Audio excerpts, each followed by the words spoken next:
तो देखिए जो हमारा आज का जो कंसेप्ट रहेगा वो ये है लॉर्ड विलियम बेंटिक, ठीक है। यानी कि इसको इस तरीके से समझना है, governor general Lord William Bentinck पढ़ना है हमें, ठीक है। तो बेंटिक से संबंधित जितने भी क्वेश्चन बेहतरीन बन सकते हैं ना किसी भी एग्जाम को देखते हुए, वो सारे के सारे एकदम बेहतरीन करके केवल सुनना है ध्यान से। लिखा या बाद में जाएगा, लेकिन पहले कंसेप्ट को ध्यान से सुनेंगे केवल। तो सबसे पहले तो विलियम बेंटिक की अवधि याद रखनी है जो हमें होनी चाहिए, 1828 से लेकर 1835, ठीक है। ये जो थे स्टूडेंट, ये थे बंगाल के अंतिम गवर्नर जनरल। ये हमें सबसे पहले याद होना चाहिए, ये हमें सबसे पहले याद होना चाहिए कि ये बंगाल के अंतिम गवर्नर जनरल थे। कई बार एग्जाम में ये सीधा ही क्वेश्चन पुट होगा कि बंगाल के अंतिम गवर्नर जनरल कौन थे। तो बंगाल के जो अंतिम गवर्नर जनरल थे वो थे लॉर्ड विलियम बेंटिक, क्लियर। और जो मैं एक्ट की, देखिए अब तक हमने क्या है, स्टार्टिंग में जब हमने क्लास करी तो पहले हमने सिर्फ बंगाल के गवर्नर पढ़े थे, ऐसा ही है। फिर गवर्नर के बाद गवर्नर जनरल पढ़ते जा रहे हैं हम सीरियल से। तो बंगाल के जो पहले गवर्नर थे वो तो थे वॉरेन हेस्टिंग्स, गवर्नर जनरल, ठीक है। बंगाल के पहले गवर्नर जनरल थे वॉरेन हेस्टिंग्स, जो कि रेगुलेटिंग एक्ट 1773 के तहत बनाए गए, जैसा कि हमने पिछले लेक्चर में भी बात की। लेकिन बंगाल के अगर पूछे अंतिम गवर्नर जनरल कौन थे तो लॉर्ड विलियम बेंटिक थे, पहले तो ये याद रखना, ठीक है। अब जैसा कि मैंने अभी बताया कि 1833 से लेकर 1828 से लेकर और 1835 के जो बीच में जो अवधि है वो लॉर्ड विलियम बेंटिक की है। तो इस बीच में एक एक्ट पारित किया था ब्रिटिश सरकार ने, 1833 का चार्टर एक्ट। ये चीज़ ही आपको ज़्यादा याद रखनी है एसआई के हिसाब से भी और किसी अच्छे ग्रेड लेवल के एग्जाम के हिसाब से भी। 1833 के जो चार्टर एक्ट की सबसे महत्वपूर्ण बात है वो ये है कि उस एक्ट के द्वारा क्या है कि जो बंगाल का गवर्नर जनरल अब तक हम पढ़ते आ रहे हैं, जो अब तक हम बंगाल के गवर्नर जनरल पढ़े हैं, उस बंगाल के गवर्नर जनरल को संपूर्ण भारत का गवर्नर जनरल बना दिया गया। सीधा सवाल एग्जाम में यही पूछा जाएगा, किस एक्ट के द्वारा बंगाल के गवर्नर जनरल को संपूर्ण भारत का गवर्नर जनरल बना दिया गया? चार्टर एक्ट 1833 के द्वारा, बस इतना याद रखना। और अगर ऐसा पूछे कि चार्टर एक्ट 1833 के समय, समझ रहे हैं, चार्टर एक्ट 1833 के समय बंगाल के गवर्नर कौन थे, गवर्नर जनरल, तो उस समय विलियम बेंटिक थे, क्योंकि अभी मैंने बताया भी है 1828 से लेकर 1835 के बीच में वही, समझ रहे हैं ना। तो ये तो 1833 के चार्टर एक्ट के द्वारा ब्रिटिश सरकार ने क्या किया, जो अब तक हम बंगाल के गवर्नर जनरल पढ़े उसको संपूर्ण किसका, भारत का गवर्नर जनरल बना दिया गया। यानी कि अब जो विलियम बेंटिक हैं वो बंगाल के अंतिम गवर्नर जनरल भी हैं अगर पूछा जाए, और भारत के पहले गवर्नर जनरल भी हैं। दोनों चीज़ें क्लियर हो जानी चाहिए, है ना, समझ रहे हैं। तो दोनों क्वेश्चन एकदम स्पष्ट होने चाहिए कि भारत का पहला गवर्नर जनरल कौन था अगर क्वेश्चन पूछा जाएगा तो लॉर्ड विलियम बेंटिक। बंगाल के अंतिम गवर्नर जनरल कौन थे, लॉर्ड विलियम बेंटिक, ठीक है। तो इसके बाद जो विलियम बेंटिक की जो और मुख्य विशेषता हैं वो क्या हैं, तो जैसा कि आपने पहले भी आधुनिक भारत के इतिहास में ये चीज़ पढ़ी होंगी, सती प्रथा का अंत। ये बहुत महत्वपूर्ण टॉपिक है इनसे रिलेटेड, यानी कि एक इम्पोर्टेंट बिंदु कह सकते हैं। इससे पहले आपने कई बार राजा राम मोहन राय का नाम सुना होगा, राजा राम मोहन राय, जिन्हें आधुनिक भारत का पिता, अग्रदूत वगैरह बहुत नाम दिए गए हैं, ठीक है। राजा राम मोहन राय एक ऐसे व्यक्ति थे जिन्होंने भरसक प्रयास किए सती प्रथा का अंत करने के लिए। ये बात हमें याद होनी चाहिए, समझ रहे हैं। तो सती प्रथा का जो अंत करने के लिए अगर सर्वप्रथम किसी ने बीड़ा उठाया ना, वो भी राजा राम मोहन राय ने उठाया, ये भी हमें मालूम होना चाहिए, समझ रहे हैं। तो राजा राम मोहन राय के भरसक प्रयासों के कारण, क्योंकि उस समय वो भी थे, 19वीं शताब्दी चल रही है, जैसा कि हम पढ़ भी रहे हैं, कौन सी शताब्दी पढ़ रहे हैं, 19वीं शताब्दी, ठीक है। तो राजा राम मोहन राय के प्रयासों को देखते हुए तब जाके विलियम बेंटिक ने अपने समय में, बहुत ध्यान से सुनना मैं क्या कह रहा हूँ, तब जाके विलियम बेंटिक ने अपने समय में सन 1829 में, ये चीज़ दिमाग में बैठा लीजिए, क्वेश्चन एग्जाम में पूछा जाएगा कि सती प्रथा का अंत कब किया था। तो सती प्रथा का अंत लॉर्ड विलियम बेंटिक ने 1829 में किया, ये हमें याद होना चाहिए। कई बार एग्जाम में, सीधा एग्जाम में क्वेश्चन बनेगा कि सती प्रथा का अंत किस गवर्नर जनरल के द्वारा किया गया, लॉर्ड विलियम बेंटिक। कब किया गया, 1829 में किया गया, ये भी हमें याद होना चाहिए। कई बार क्वेश्चन सीधा पूछ लिया जाएगा। क्लियर। सती प्रथा होती क्या थी, ये सब शायद आप पहले भी जानते होंगे, लेकिन एक लाइन में इतना समझ लेना है कि उस समय जो जिस समय की मैं बात कर रहा हूँ और उससे पिछले समय में जब पति की मृत्यु हो जाती थी, तो पति की मृत्यु के बाद जो है पत्नी को उनकी ही जो है चिता पर जिंदा जलना होता था, है ना, जिंदा जलना होता था, और उसको ही सती प्रथा कहा जाता था। ठीक है, यानी कि एक लाइन में स्पष्ट बात। ठीक है। अब क्या है कि इसको रोकने के लिए भी सर्वप्रथम अगर कभी एग्जाम में पूछा जाए कि भाई बीड़ा किसने उठाया, तो भी याद रखना राजा राम मोहन राय ने उठाया। हालांकि आगे चल के बहुतों ने इसमें प्रयास किए, लेकिन सर्वप्रथम का अगर नाम आएगा तो याद रखना राजा राम मोहन राय। फिर उन्हीं के प्रयासों से लॉर्ड विलियम बेंटिक ने क्या किया, इसका अंत कर दिया। तो याद रखें 1829 में इसका अंत हुआ, किसका, सती प्रथा का। और अंत करने वाले गवर्नर जनरल कौन थे, लॉर्ड विलियम बेंटिक। इससे भी बेहतर सवाल क्या हो सकता है एग्जाम में, कि जिस समय 1829 में लॉर्ड विलियम बेंटिक ने सती प्रथा का अंत किया, तो सबसे पहले किस प्रांत में ये व्यवस्था लागू की गई। तो याद रखना बंगाल में।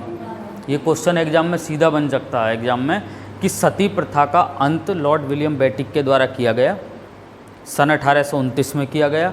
सबसे पहले यह व्यवस्था या नियम जो था, या आप कह सकते हैं निषेध, किस प्रांत में लागू किया गया था। तो याद रखना बंगाल में लागू हुआ था। और इसके बाद इतना याद रखना है कि 1830 में जस्ट अगली साल इसे संपूर्ण भारत में लागू कर दिया गया, ये भी हमें याद होना चाहिए। क्लियर है। और सती प्रथा का जो अंत किया था, इसमें एक नियम बनाया था कि सती प्रथा निषेध, समझ रहे हैं, सती प्रथा निषेध नियम नंबर 17, ये हमें याद होना चाहिए। कई बार सीधा परीक्षा में एग्जाम में क्वेश्चन आएगा और पूछा जाएगा कि सती प्रथा का जो अंत था, जो लॉर्ड विलियम बेंटिक के द्वारा किया गया, वह किस नियम के तहत किया गया, 17वें नियम, याद रखना है। तो वैसे भी 17वें याद रखना, रोमन भाषा में भी 17वां याद रखना। कई बार पूछा जाएगा, जैसे कि एक्स छपाएगा यानी कि 10, फिर वी यानी कि 5, और फिर 2 डंडा आगे छपे हुए आ जाएंगे यानी कि 7, यानी कि आप समझेंगे 10 और 5 15 और 2 17। कई बार ऐसा भी क्वेश्चन एग्जाम में आएगा रोमन में भी, तो ऐसे भी 17 पूछा जा सकता, रोमन भाषा में भी 17 पूछा जा सकता, दोनों याद रखने। क्लियर। आप शायद ना जानते हो तो एक चीज़ मैं बता दूं कि हिंदी में आपने देखा होगा 1 इकाई 2 इकाई 3 इकाई जो वैसे लिखी जाती हैं, दूसरे जैसे दूधिया वगैरह लिख देते हैं अपनी भाषा में, उसे क्या कहा जाता है जानते हैं? देवनागरी लिपि कहा जाता है उसे, देवनागरी अंक, देवनागरी अंक कहा जाता है उसे। जैसा आप हिंदी में 1 इकाई 2 इकाई देखी होंगी लिखी हुई, ठीक है, ये भी हमेशा याद होना चाहिए। और जबकि 1 2 3 जो हम लिखते हैं इन्हें कहते हैं मानक अंक, ये भी हमें याद होना चाहिए। किसी दिन एग्जाम में आएगा और हिंदी में पूछा जाएगा दिए गए विकल्पों में से मानक अंक कौन सा है, या दिए गए विकल्पों में से देवनागरी अंक कौन सा है, तो ये भी हमें पहचान होनी चाहिए। चूँकि अंक की बात आई है इसलिए मैंने बता भी दिया, ठीक है। तो 17वें नियम के तहत इसका अंत किया था, किसका, सती प्रथा का, ठीक है। तो सती प्रथा से जो रिलेटेड टॉप लेवल के क्वेश्चन है इन्हें थोड़ा याद रखें। इसके बाद इन्होंने 1830 में ठगी प्रथा का अंत किया, ये दोनों याद होने चाहिए बैक टू बैक। 1829 में सती प्रथा और 1830 में ठगी प्रथा। ये पूछा जाएगा एग्जाम में कि ठगी प्रथा का अंत करने वाले गवर्नर जनरल कौन थे, लॉर्ड विलियम बेंटिक, ठीक है। 1830 में इन्होंने ठगी प्रथा का अंत किया। और इसके साथ साथ ज़्यादा से ज़्यादा आप इतना याद रखें कि इसको ठगी प्रथा को समाप्त करने के लिए जिस एक अधिकारी की इन्होंने नियुक्ति की उसका नाम पूछा जाएगा, कर्नल स्लीमैन। कर्नल स्लीमैन नामक एक व्यक्ति थे जिनकी नियुक्ति इस जो ठग व्यवस्था है इसको समाप्त करने के लिए किसने की, विलियम बेंटिक ने। क्लियर। ये ठगी प्रथा क्या थी, ऐसे ही समझ लेना एक भाषा में, जैसे कि अभी हमने सती प्रथा भी समझा है ना। ये ठगी प्रथा थी जो दक्षिण के लोग जब उत्तर की तरफ आते थे ना घूमने की तरफ या फिर ऐसे ही व्यापार वगैरह करने, तो उन्हें मध्य भारत के आसपास लूट लिया जाता था।